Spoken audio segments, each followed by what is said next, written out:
In 1956, while Cadillac and Chrysler ruled America with their chrome-drenched machines, Packard, once the ultimate symbol of prestige, made its final move, the Caribbean.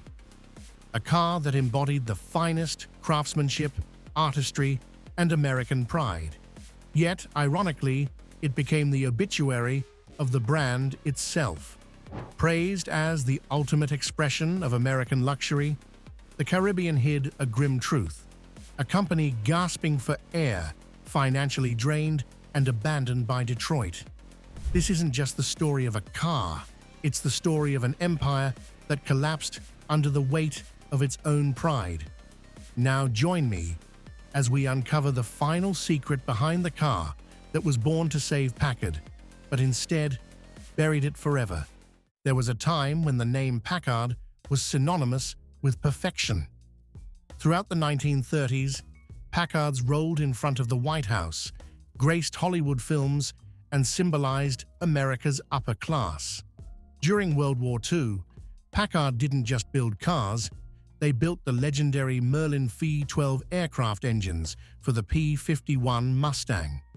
In those years, Packard stood for the intelligence and honor of Detroit. But after the war, the world changed. Americans no longer wanted aristocratic elegance. They wanted the curves of the jet age, speed, innovation, and optimism. Cadillac, Lincoln, and Chrysler evolved quickly, while Packard stubbornly believed that prestige alone would sustain them. By the early 1950s, sales collapsed and money ran dry. Packard had only one card left to play: the Caribbean. First introduced in 1953, the Caribbean was seen as a beacon of hope, proof that Packard could still create beauty in an era when appearance determined a car's destiny. By 1956, it looked nothing like the Packards of old.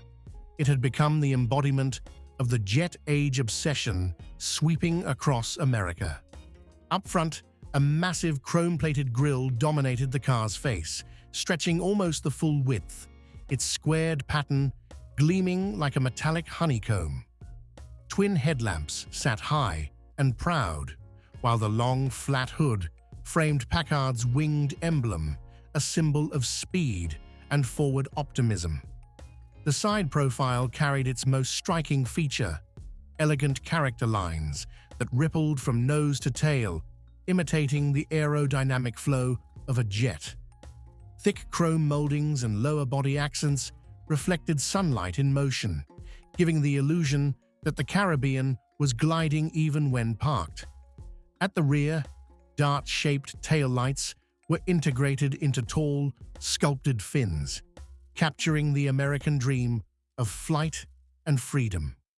Altogether, the 1956 Caribbean stood as a harmony of strength and grace, a blend of mechanical precision and artistic ambition. Open the door, and you can't help but be amazed. Every surface feels handcrafted, not mass-produced. The seats are upholstered in two-tone genuine leather, hand-stitched and electrically swiveled to let the driver in and out with ease.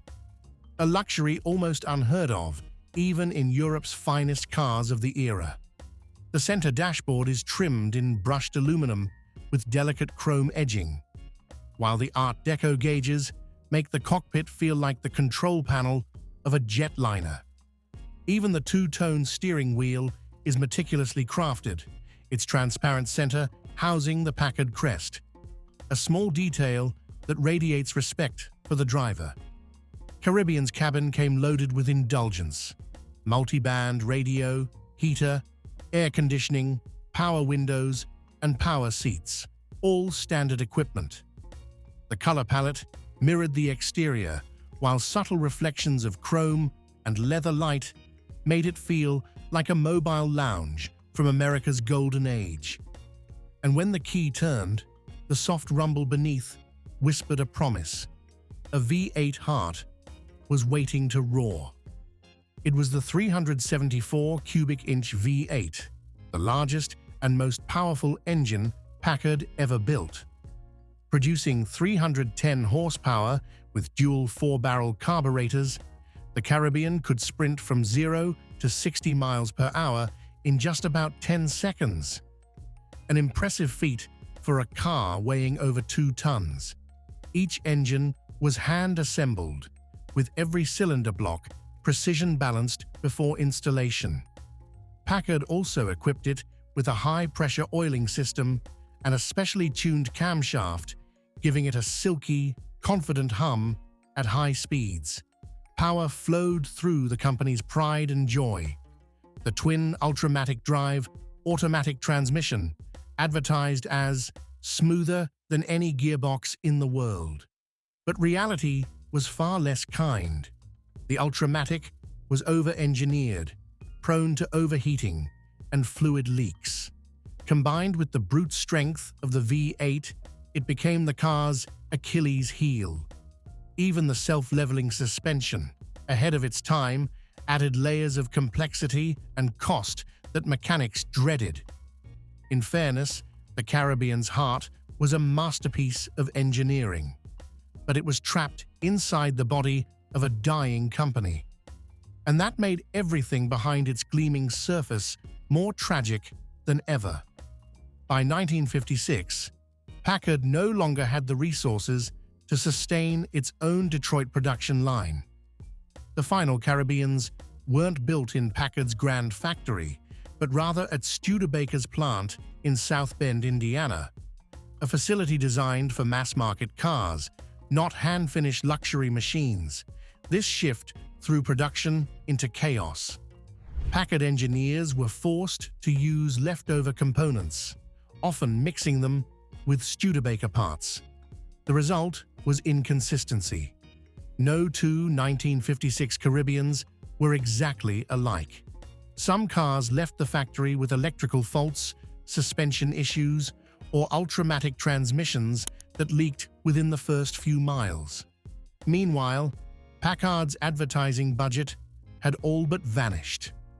Cadillac, backed by General Motors' immense power, launched nationwide campaigns, colorful spreads in Life magazine, and glossy films declaring, "If you've made it, you deserve a Cadillac Packard," with its quiet slogan, "Ask the man who owns one," suddenly felt out of touch in an America that worshipped speed, novelty, and spectacle. Post-war America had moved on. The new generation wanted motion, chrome, and the thrill of rock and roll, not the silent dignity of an old aristocrat. Cadillac and Chrysler sold not just cars, but the American dream on 4 wheels. Packard still believed that craftsmanship spoke for itself, but in a world obsessed with progress, silence looked like weakness. Thus, the 1956 Caribbean became a beautiful paradox. One of America's finest luxury cars, born at the precise moment no one wanted to hear the Packard name. While Cadillac dazzled with its flamboyant Eldorados and Chrysler bragged about its mighty HEMI engines, the Caribbean, technically superior in many ways, was dismissed simply because it came from a brand already fading. After the 1956 Caribbean, Packard's last hopes faded away. Sales numbers no longer justified production, and the board's promises of rebuilding became little more than wishful thinking. By 1957, Packard had lost its independence, forced to share Studebaker platforms just to stay alive. But those new Packards were merely Studebakers wearing luxury masks. The American press mockingly called them Packard Bakers, a cruel nickname that summed up public disappointment. True Packard owners knew the soul of the brand was gone. In 1958, Packard's final plant shut down. There was no farewell ceremony, no parade of remembrance. The name once trusted by presidents, aristocrats, and Hollywood stars simply faded into history. Detroit, once proud of Packard as its national treasure, turned away. The race now belonged to the new giants, Cadillac, Ford, and Chrysler. Yet time turned the car into a priceless relic, not only for collectors, but for American industrial history itself. Only about 276,195 Caribbeans were ever made, and today only a handful remain in original condition. Each one is unique. As Packard engineers once said, "No two Caribbeans were ever alike." That very imperfection has become their charm. Like hand-cut jewels, each carrying its own fingerprint. At auctions, a fully restored Caribbean convertible can fetch over $150,000 to $200,000 US, sometimes more if it retains its original 374 cubic inch V8 and authentic two-tone leather interior. But its true worth isn't measured in money. It lies in the experience. The soft rumble of the engine, the touch of aged leather, and the Packard crest on the steering wheel, quietly reminding us that there was once a time when Americans built machines with heart and soul. Across the country, from the Henry Ford Museum in Michigan to the National Packard Museum in Ohio, the Caribbean stands proudly on display. To curators, it isn't just an antique. It's proof of an era when craftsmanship and passion outweighed profit. Restoration experts call it the most challenging but most rewarding car to bring back. Because every inch, from its tri-tone paint to its self-leveling suspension, tells a story of human skill before automation took over. But the Caribbean's legacy goes beyond metal and mechanics. It stands as a testament to pride and the price of perfection. Packard may have failed as a business, but its spirit, the courage to chase beauty even in defeat, ensures the name still echoes among enthusiasts. Today, whenever a Caribbean rolls down the road, it does more than recall 1956. It reminds us of a lost philosophy, that automobiles were once art, and those who built them saw their craft as a calling. In a world of plastic and precision, the Caribbean whispers a timeless truth, that true beauty never fades, it only waits to be remembered. If you love machines that tell stories, join me in keeping legends like the Packard Caribbean alive. Share your thoughts below. What do you believe truly ended Packard? The market, the era, or their own pride? And if you could preserve just one car to represent Detroit's golden age, which one would you choose? Don't forget to subscribe, like, and turn on notifications so you won't miss the next episode of The Shocking Truth, where we uncover the forgotten cars that once defined America's roads and still echo in the hearts of classic car lovers. Because every car has a story, and every engine still carries the heartbeat of history.